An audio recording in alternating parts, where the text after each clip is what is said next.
Hi. If Israel is justified in killing civilians because of the acts of terror committed by Hamas, why isn't Hamas justified in doing what it did? Because Israel is keeping 13,000 children. It has tried them in military courts.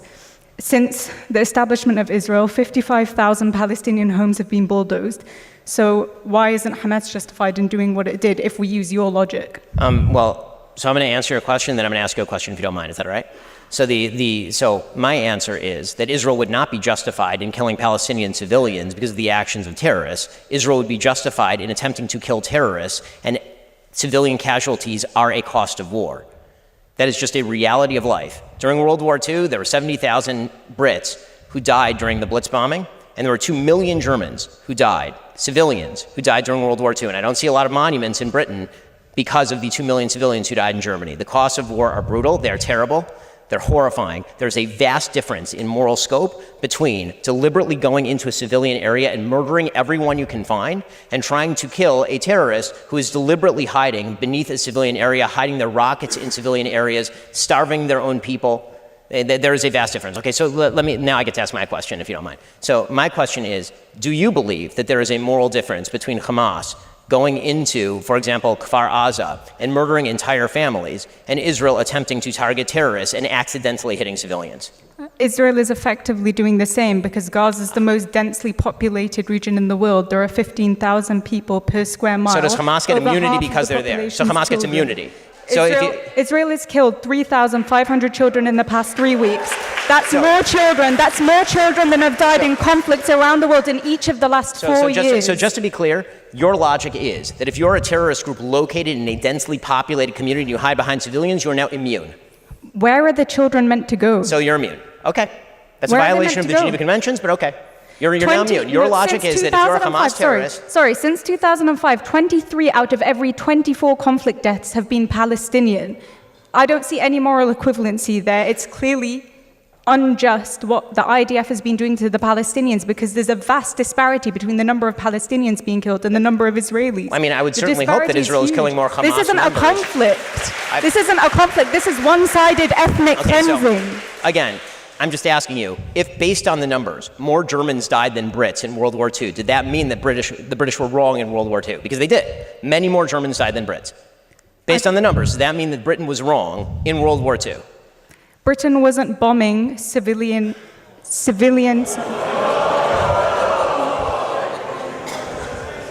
There's a clear difference. You should talk to the people in Dresden, but you can't because they're dead. There's a clear difference. I agree that war is horrible, but this is not a just war. What Israel is doing is not a just war. There is a difference between fighting the Nazis. So it is not a just war. Fighting the Nazis. It is not a just war when you fight a war against people who murder 1,500 of your civilians and take 233 of them, at last count, captive into tunnels. It is not a just war to obliterate them. Please name a just war. Israel's been killing civilians for the past 75 years, and there was no headlines about it, and nobody said that the Palestinians were Israel justified does not purposefully kill civilians. Palestinian terrorists do. Israel has not purposefully killed civilians. Are you willing to stand by that statement? If Israel put down its guns tomorrow, there would be a second Holocaust. If the Palestinians put down their guns tomorrow, there would be a Palestinian state.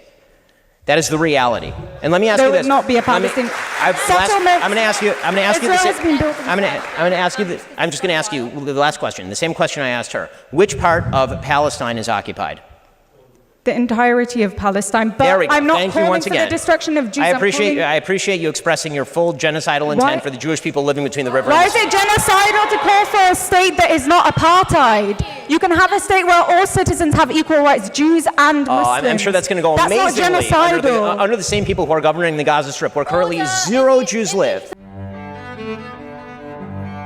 I just have to say that I think that anyone who has this opinion that if Hamas just dropped their weapons, if Hamas surrendered, the Palestinians will have their own state.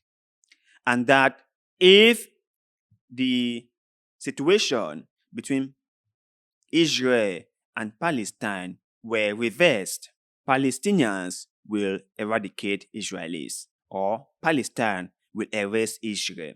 I think those two situations can both be wrong because no one has any proof to that. And this is the talking point that most Israelis will play. They will go along this line. If Israel drop their guns, they will be eradicated. They are fighting for their lives.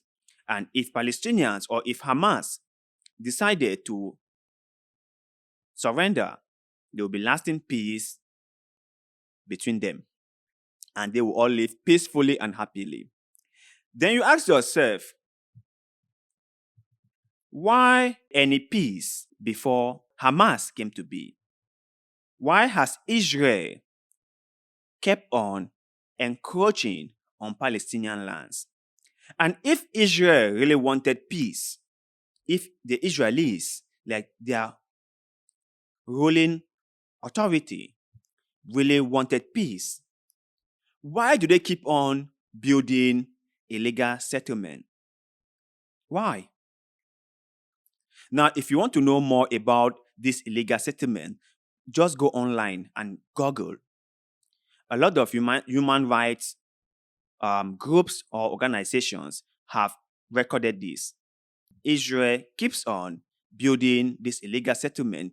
Israel keeps on pushing the Palestinians away from their properties, away from their lands. And Israel has put in place an apartheid state. Let's say, for example, Hamas surrender. Do you really believe that Israel will just automatically start treating Palestinians with more love and respect? Do you think so? Because they haven't shown that yet. At least I haven't seen that. All what they have done so far is to push Palestinians to the wall. All they've done so far is to make sure Gaza doesn't have anything. They have made the Gazians dependent on them. That is why they can cut off access to water, power, food, and medication. And let me ask you this question, okay? If a neighbor has power or has control over your food, your water, your power, and your medication,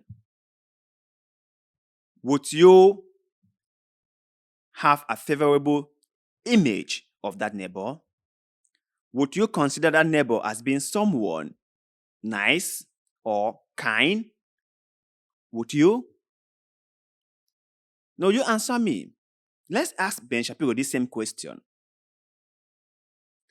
If a neighbor or a next door country has control over Ben Shapiro's food, medication, power, and water,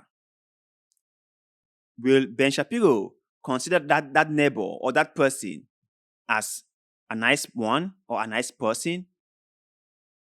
So people should not just sit here and say stuff because they haven't been in that situation. People should not just do that. I am from Africa, so I understand very well how the Palestinians are feeling. And I can understand their situation because we have been living in a colonized continent. And even though the Westerners will claim that they've granted us independence and that Africa is independent, but we all know that is just all a lie. That they control almost every single thing in our respective countries. So I understand this very, very well. But you guys out there, let us know your take on what Ben Shapiro said. Do you really believe that if Palestine was the stronger person in this whole situation, Palestine will eradicate Israel? Or do you think that if Hamas all of a sudden decided to surrender, Israel would let Palestine or Palestinians have their own state? Let us know in the comment section below. because, like always, we love hearing what you have to say. And also, please do not forget to like this video, share this video, subscribe to this channel, because things like that help us a lot, and we shall forever be grateful to you. So thank you very much for doing just that. And like always, see you in the next one.